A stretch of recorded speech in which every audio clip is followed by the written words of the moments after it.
4 కట్టల గోంగూర, 10 రూపాయలు ఎండుమిరపకాయలు, 1 స్పూను ధనియాలు, 1 స్పూన్ జీలకర్ర, 1 స్పూను మెంతులు, 1 స్పూను ఆయిల్. ముందుగా ఎండుమిర్చి వేయించుకుందాం. ఎండుమిర్చి దోరగా వచ్చిన తర్వాత జీలకర్ర, ధనియాలు, మెంతులు 3 ఐటమ్స్ వేసుకుందాం. ఈ 4 ఐటమ్స్ దోరగా వచ్చిన దాకా వేయించేసుకుందాం.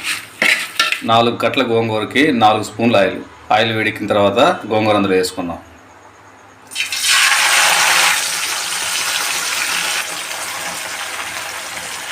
ఈ విధంగా గోంగూర బాగా మెత్తగా వచ్చేంత వరకు మగ్గిచ్చేసుకోవాలి. రోకల బండ 2 అయితే నీట్గా కడిగేసుకున్నాం. ఎండుమిర్చి, ధనియాలు, మెంతులు, జీలకర్ర ఈ 4 ఐటమ్స్ ఇప్పుడు రోళ్ళు వేసుకొని దంచేసుకున్నాం. వేసిన 4 ఐటమ్స్ ఈ విధంగా మెత్తగా వచ్చిన తర్వాత 1 స్పూను సాల్టు, తర్వాత బాగా మెత్తగా వాడ్చుకున్న గోంగూర కూడా ఇందులో వేసేద్దాం.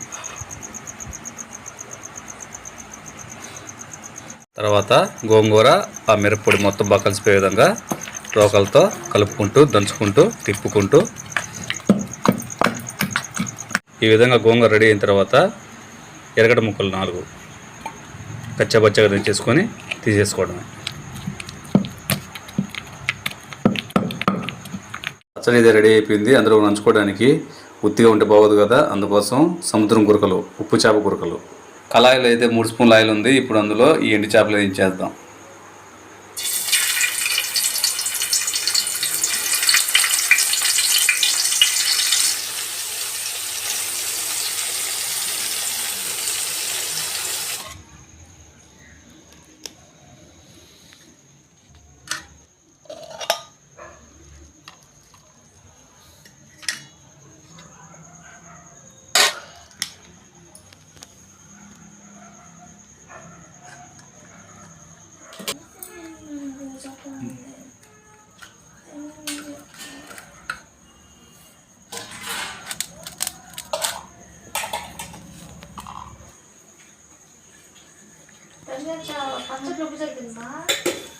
How's it?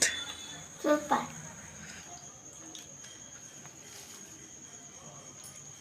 మా వీడియో నచ్చినట్లయితే లైక్ చేయండి, షేర్ చేయండి, అలాగే సబ్స్క్రైబ్ చేయండి.